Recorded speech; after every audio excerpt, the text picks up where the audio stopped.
On a vu un Hirak très imposant, très sûr de lui-même, si on peut dire, et aussi qui est déterminé à aller jusqu'au bout de ses revendications. Votre lecture, Abdou Samra? Naturellement, Nasser. D'abord, il y a le citoyen, moi d'être le journaliste, le citoyen que je suis, il a vécu avec beaucoup d'espoir le retour du Hirak, avec même beaucoup de soulagement. On l'attendait, on l'espérait, on en rêvait. Parce qu'après une année 2020 totalement chaotique, totalement catastrophique, on a vu que le statu quo en 2020, il a aggravé la situation politique. L'Algérie d'aujourd'hui, elle est pire que celle d'avant le Hirak. Faut qu'on le dise. Il n'y a rien de réjouissant dans l'Algérie d'aujourd'hui. L'Algérie تاع اليوم ما نكذبوش على رواحنا اخويا ناصر حتى حاجه ما تفرح. C'est une dictature pire que celle de Bouteflika. C'est le Hougra pire que celle de Bouteflika. Les droits de l'homme dans une situation encore plus catastrophique que celle de Bouteflika. Il fallait qu'il y ait un mouvement, il fallait qu'il y ait un sursaut d'honneur. Le sursaut d'honneur, c'était la reprise du Hirak le 16 février في Kharrata, le 22 février à travers tout le pays. 4 vendredis successifs, il y a eu 10 millions d'Algériens dans les rues. Les mardis, ça commence à bouger, même si le mardi a du mal encore à s'imposer comme le vendredi. C'est un instrument de pression important, le Hirak. Il était essentiel que le Hirak fasse son retour pour faire pression, etc. Maintenant, naturellement, il faut qu'on soit aussi objectif. Est-ce qu'il faudra se poser beaucoup de questions sur le futur proche? Nous sommes à la 3e année de la crise politique dans laquelle vit l'Algérie. Depuis 2019 jusqu'à aujourd'hui, 2021, nous entamons la 3e année. Est-ce que les marches vont suivre? Est-ce que la contestation... Je vais revenir sur cette question, Abdou Samra. Mais avant d'aller sur cette question, j'aimerais vous poser aussi de l'autre côté. Vous avez parlé que le Hirak était obligé de revenir, si on peut dire. Quand le régime parle d'une nouvelle Algérie, il parle des nouvelles pratiques, alors qu'on est en train de constater le contraire de ce qu'il dit. Plus de 170 manifestants, par exemple, ont été arrêtés ce vendredi 19 mars, qui coïncidait avec la journée de la victoire, journée historique. Donc on voit que le régime est toujours dans sa logique. On parle des élections comme si c'était la priorité des Algériens. Abdou Samra. Nasser, mon ami, il faut qu'on dise les choses aujourd'hui, franchement, et on parle, c'est-à-dire sans aucun faux fuyant, sans aucun tabou. Le régime algérien d'aujourd'hui, il n'y a pas de lecture politique à apporter. Le régime algérien d'aujourd'hui, il relève de la psychiatrie tout court. Ils sont dans une folie irrationnelle, ils sont dans la négation. Ils sont aveuglés par leur certitude. Ils sont en train de jouer avec le destin d'un pays. Nous vivons une crise financière et économique terrible. Les réserves de change s'épuisent. Le dinar, il a chuté, il est devenu une monnaie de singe. Les Algériens, aujourd'hui, sont en train de rechercher un peu de liquidité. Ou les Indés ou la chaîne, notre darbo, pour trouver 1000 dinars ou la 500 dinars. La sardine, elle est devenue comme le caviar, les Algériens n'en rêvent même pas. L'économie est totalement en panne. Les entreprises sont en train de limoger. C'est-à-dire, il n'y a rien, mais absolument rien de bon. Mais il n'y a même pas quelque chose, c'est-à-dire, même la vaccination. La vaccination des pays comme les îles Seychelles ou le Rwanda, ils ont vacciné plus que l'Algérie. Vous imaginez qu'un pays comme le Rwanda, qui est 15 fois moins riche que l'Algérie, a vacciné 350 000 personnes. L'Algérie, elle a vacciné à peine 75 000 personnes. Aujourd'hui, ce régime, il est en faillite totale. Ce régime, il est préoccupé que par sa survie. Il est aveuglé. Il se dit, moi, je peux survivre, même si les Algériens vont souffrir. Il fait ce pari-là. Ça ne relève plus de l'analyse logique. Quand on est un peu logique, quand on est un peu serein, quand on est un peu rationnel, il y en a ça. Toi, tu fais une élection présidentielle le 12 juin. Le peuple est législatif. Le changement.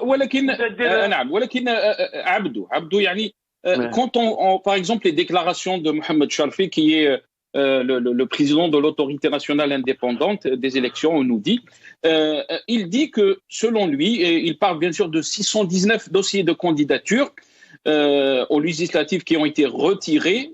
Il donne donc le chiffre aujourd'hui, dimanche. Selon lui, ces chiffres sont prometteurs et montrent aussi que la prise de conscience démocratique a trouvé une résonance parmi les citoyens. Dans quel monde vivent ces gens-là? Vous êtes en train de vous êtes posé cette question. Nasser, Mohamed Chorfi, il ne faut même pas s'attarder sur lui. C'est un petit joueur, c'est un pantin, c'est une marionnette. Normalement, on n'a même pas. Le fait de le citer dans notre émission, c'est un blasphème. C'est quelqu'un d'idiot, il est là juste pour exécuter les ordres.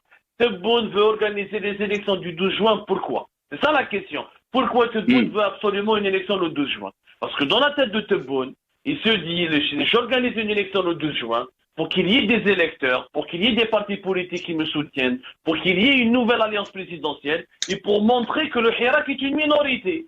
Il espère le 2 juin, قال لك أن الحراك راهم يخرجوا c'est 2 millions d'Algériens. Pour lui, c'est le 2 juin, il y aura 5-6 millions d'Algériens qui vont voter. S'il y a 5-6 millions d'Algériens qui vont voter, il va avoir un argument politique. Il dit que non, le Hirak est un mouvement minoritaire. C'est des gens, des chômeurs, des gens qui sont déçus, qui sont contre la nouvelle Algérie qui مسميها هو. يقول لك أنا عندي لا ماجوريتي تاعي، عندي الشرعية تاعي. هو لازم ما عندوش الشرعية. باش يجيب شرعية لازم له انتخابات. دار الكونستيتيسيون ما مشاتلوش، شاف باللي ما كان والو. هذه المرة il est en train de négocier avec les partis pour il espère, il pense que le Hamas va ramener des partisans, Djadid, Bengrina, il veut associer le FFS, il veut associer le maximum de partis dans l'espoir de ramener que 4 ou 5 millions d'Algériens avec lesquels il va affronter le Hirak. C'est ça politiquement le jeu Tebboune. Tebboune, il doit absolument montrer qu'il n'est pas minoritaire, que c'est le Hirak qui est une minorité. Donc c'est un rapport de force politique. Ce président n'est pas soucieux de l'intérêt national. Maintenant, la situation économique, la situation financière, les dangers, le problème de la vaccination. Il يخمم برك على les intérêts politiques, comment se donner, comment s'offrir une légitimité. C'est ça son obsession. Parce qu'il n'est pas légitime. S'il était légitime, il n'aurait pas été aussi obsédé par cette question-là. Donc pour lui, le 12 juin, لازم يدير des élections باش يضرب ضربة الحراك باش يقول الناس. Très bien. Vous avez révélé dans Algérie Part Plus que les services algériens étaient contre la tenue de ces élections le 12 juin, mais Tebboune a dit non à ça. Exactement, parce que les services algériens, ils vivent dans la réalité, ils ont leurs agents sur le terrain, ils savent très bien que le 12 juin, c'est impossible.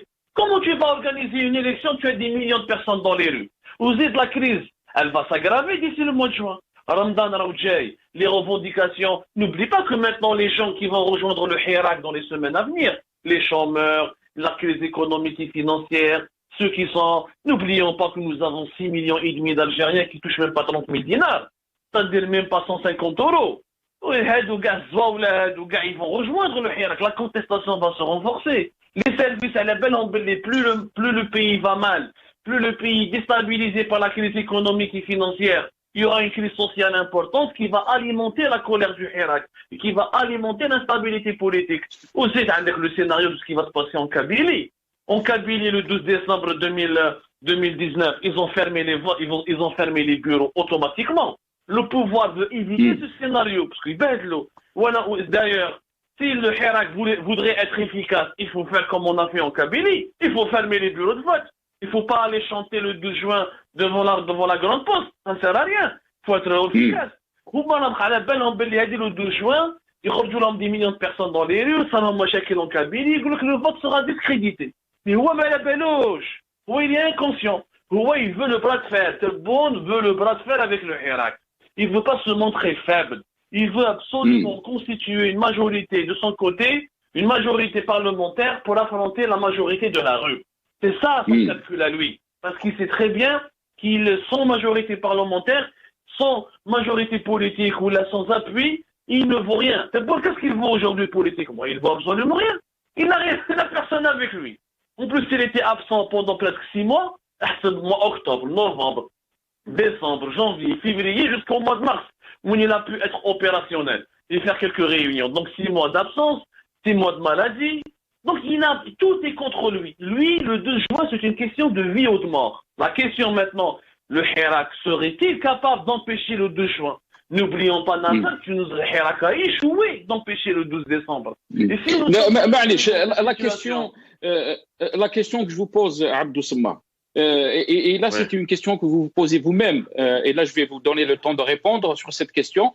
Vous vous dites, le Hirak est-il réellement un mouvement politique efficace? Vous vous êtes posé cette question d'un de vos lives que vous faites. Pourquoi vous vous êtes posé cette question, Abdou Samma? Mon ami Nasser, parce que la situation est catastrophique.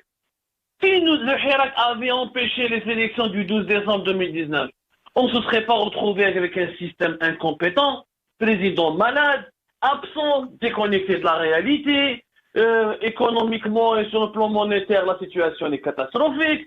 La dictature est encore pire. Après le 12 décembre 2019, qu'est-ce qu'on a hérité? On a hérité d'une Algérie qui met en prison des gens pour un commentaire sur Facebook. On a hérité d'une Algérie qui met en prison quelqu'un avec sa femme parce que l'abonnement ADSL, l'Iktebéhou a commenté sur Facebook, c'est des affaires. Vous avez bien vu ce qui s'est passé pour la justice algérienne, comment l'état du pays aujourd'hui. L'état du pays aujourd'hui, c'est un état catastrophique. Aucun Algérien ne peut être fier. Avant, on avait en d'autres termes, est-ce que vous êtes en train de dire que le Hirak n'a rien réalisé, jusque-là, si on peut dire? Sur le plan politique, sur le plan purement politique, le Hirak n'a rien réalisé. C'est pour le moment, zéro pointé. Le Hirak, il a réalisé une prise de conscience, il a réalisé l'unité nationale, il a réalisé l'avènement d'une nouvelle jeunesse politisée. Sociologiquement, sur le plan sociologique, le Hirak, il est intéressant, il est beau, il donne de l'espoir, mais sur le plan politique, il n'y a aucun acquis. Aujourd'hui, nous sommes dans une situation pire que celle de Bouteflika, il faut reconnaître. Si le Hirak veut réussir, il faut que d'ici le 2 juin, il trouve des moyens de protestation directs. Aujourd'hui, la seule région... vous êtes avec les appels qu'on a entendus ces derniers jours, ou surtout le dernier vendredi, qui appelle Al-Tassaïd, l'accentuation des actions ou l'accentuation du Hirak. Je ne sais pas ce que c'est que le Tassaïd. Moi, ce que je sais, c'est les actions concrètes. Je venais en Kabylie le 12 décembre. La Kabylie est la seule région qui a empêché le vote ou le vote à 11h. Ils sont partis, tu fermes le bureau de vote. Ça, c'est une action concrète. Un main sortir et chanter la grande poste et se montrer en selfie, ça ne rapporte rien. Il y a des actions concrètes. La grève générale, les grèves cycliques, le syndicalisme. Pourquoi ne pas libérer le GTA et le ramener vers le Hirak, rentrer dans le monde du travail, des protestations assez cycliques, assez concrètes qui peuvent toucher et déranger le pouvoir. Parce que si on doit refaire, il faut qu'on soit sincère, Nasser. Aujourd'hui, nous avons une course contre la montre. On va être en faillite financière, on sera obligé de s'endetter, et quand tu t'endettes, il te les puissances étrangères, ou te trallat. Si on doit refaire les mêmes erreurs de 2019, c'est-à-dire passer toute une année à faire que des marches, et à la fin ça ne sert à rien, ça ne rapporte rien, pour que le pouvoir fasse aboutir sa feuille de route, on n'aurait absolument rien récolté.